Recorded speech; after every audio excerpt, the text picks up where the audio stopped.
பயப்படாதே, வலக்கரத்தாலே பாதுகாப்பேன் என்றதாலே ஸ்தோத்திரம்.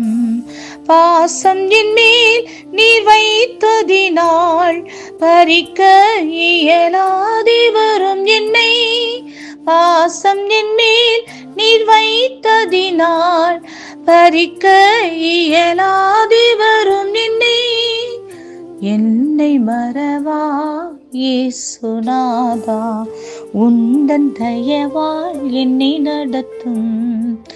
என்னை மறவா இயேசுநாதா, உந்தன் தயவால் என்னை நடத்தும். Praise the Lord.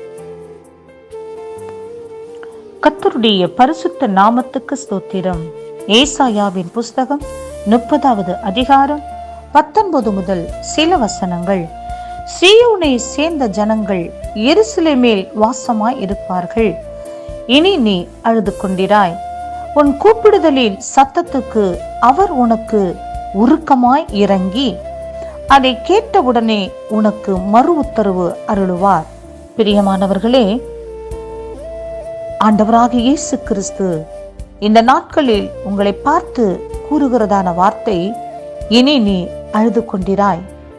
ஆம், அநேக காரியங்களை குறித்து, உங்கள் சரீர பிரகாரமான ஆரோக்கியத்தை குறித்து, உங்கள் ஆவிக்குரிய காரியங்களை குறித்து, உங்கள் ஊழியங்களை குறித்து, உங்கள் குடும்ப சூழ்நிலைகளை குறித்து, உங்கள் பிள்ளைகளை குறித்து அநேக நேரங்களிலே தவித்து கொண்டு திகைப்போடு அழுது கொண்டிருக்கலாம்.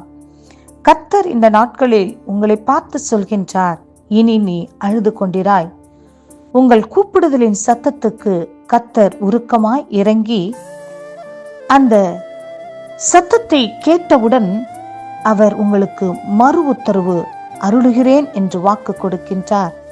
பிரியமானவர்களே, அது மாத்திரமல்ல,